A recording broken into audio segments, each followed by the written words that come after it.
की physical properties क्या है, क्या क्या होता है फाइबर का फिजिकल प्रॉपर्टीज। अगर आप मेरे चैनल पे नए हैं तो चैनल को सब्सक्राइब कर दीजिए, बेल आइकन को प्रेस कर दीजिए ताकि इस तरह का इंफॉर्मेटिव वीडियो का नोटिफिकेशन सबसे पहले आपके पास पहुंचे। तो स्टार्ट करते हैं आज का topic, physical properties of fibre. इससे पहले हम यह जान लेते हैं कि फाइबर ऑफ मॉर्फोलॉजी क्या होता है। फाइबर ऑफ मॉर्फोलॉजी क्या होता है?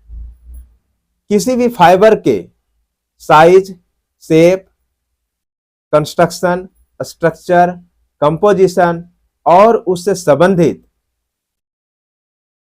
प्रॉपर्टीज को अध्ययन करना ही फाइबर ऑफ मॉर्फोलॉजी कहलाता है। यानी कि फाइबर को अध्ययन करना फाइबर ऑफ मॉर्फोलॉजी के अंतर्गत आज मैं इस वीडियो में पूरी चर्चा करने वाले हैं, तो बने रहे वीडियो के लास्ट तक। फाइबर का फिजिकल प्रॉपर्टीज क्या है, कौन कौन से होते हैं फिजिकल प्रॉपर्टीज। पहला, स्टेपल लेंथ। अब ये क्या है स्टेपल लेंथ? स्टेपल लेंथ का मतलब होता है कि फाइबर का एक निश्चित लेंथ होना। एक निश्चित लेंथ क्यों होना? फाइबर का एक्चुअल में काम क्या है? फाइबर का जिससे धागा बनाया जाता है, फाइबर का मेन जो काम होता है वो होता है, प्राइमरी काम है जिससे धागा बनाना।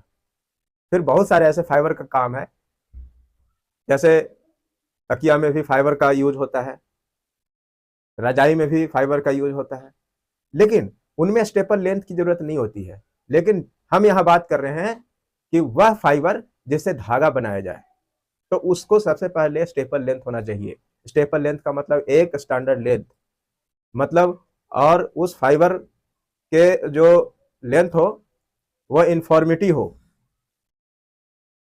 रेगुलर हो। इसका क्या मतलब होता है? जैसे मान लिया जाए कि अगर 35 से 60 mm एक स्टैंडर्ड लेंथ माना गया है कि फाइबर का अगर 35 से 60 mm अगर लेंथ है तो वह उससे धागा जो बनने वाला होगा वो सही बनेगा।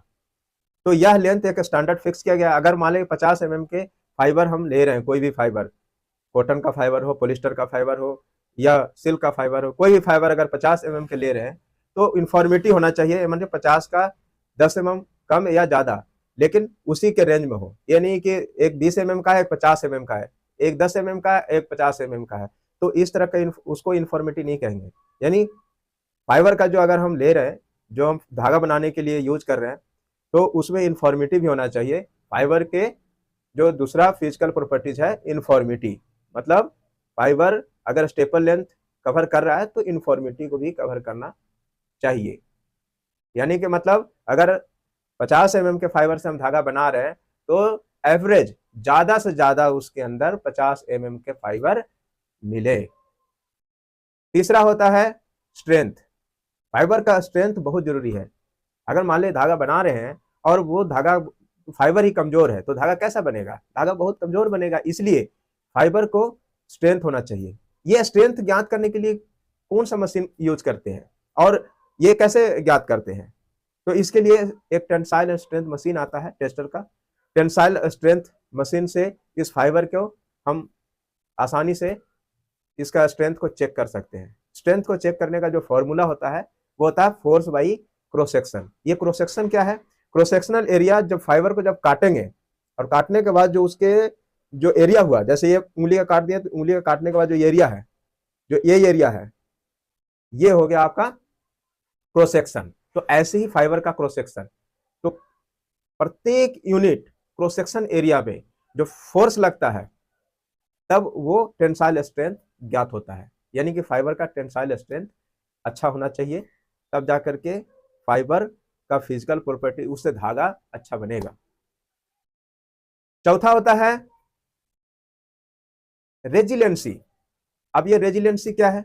रेजिलेंसी का मतलब है फाइबर को अगर मान लिया जाए कि फोर्स लगाया या खिंचाव हुई उसमें, और खींचने के बाद वो फिर पुनः अपने शेप में आ जाए, आकृति में आ जाए, मतलब उसका जो शेप है डिफॉर्मेशन ना हो, शेप में डिफॉर्मेशन ना हो, उसे रेजिलेंसी कहते हैं। पांचवा वह है कोहेसिवनेस या स्पिनेबिलिटी। कोहेसिवनेस और स्पिनेबिलिटी क्या है?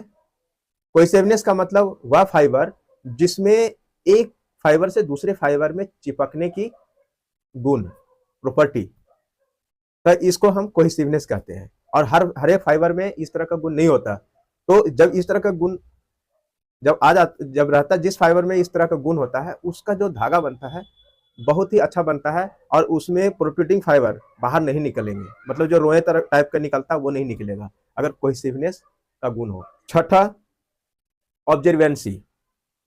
अब ऑब्जर्वेंसी क्या है? मतलब हर एक फाइबर में एक ऑब्जर्वेंसी गुण होता है। मतलब ऑब्जर्वेंसी यानी वाटर का ऑब्जर्व करने की क्षमता।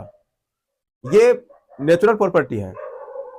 किसी भी फाइबर या किसी भी प्रोडक्ट हो, चाहे कोई दुनिया का कोई भी प्रोडक्ट हो, उसमें ऑब्जर्वेंसी होता ही होता है, यानी वाटर कंटेंट का मात्रा होता ही होता है, चाहे कोई भी हो, लेकिन यह अलग अलग होता है।